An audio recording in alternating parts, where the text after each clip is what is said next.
केडीएमसीच्या शक्तिधाम रुग्णालयामध्ये प्रसूती दरम्यान बाळाचा मृत्यू झालाय। पालिकेच्या शक्तिधाम रुग्णालयामध्ये प्रसूती दरम्यान नवजात बाळाचा मृत्यू झालाय। वेळेवर उपचार न मिळाल्यामुळे बाळ दगावल्याचा दावा केला जातोय। रुग्णालयामध्ये नातेवाईकांनी गोंधळ घातला। हलगर्जीपणा करणाऱ्या डॉक्टर स्टाफवर कारवाई करण्याची त्यांची मागणी आहे। तर रुग्णालय थर्ड पार्टीला चालवायला दिला आहे का या संदर्भात चौकशी सुरू आहे। चौकशीच्या नंतर कारवाई करण्यात येईल अशी माहिती महानगरपालिकेचे आरोग्य अधिकारी दीपा शुक्ला यांनी दिली है।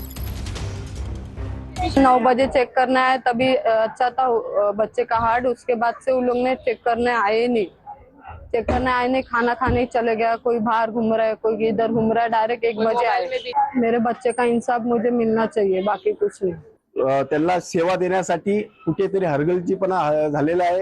या हॉस्पिटलमध्ये कोणत्या प्रकारचे इलाज करण्यासाठी महिला जेव्हा येतात त्या ठिकाणी सामान्य लोकांसोबत व्यवस्थित वागणूक सुद्धा मिळत नाही असा आरोप माझा या ठिकाणी आहे। ज्या पद्धतीने वैद्यकीय सेवा पुरवली पाहिजे ती पुरवली नाही, त्यामुळे हे बाळ या ठिकाणी दगावले। ह्यांच्यावरती 302 चा गुन्हा दाखल केला पाहिजे।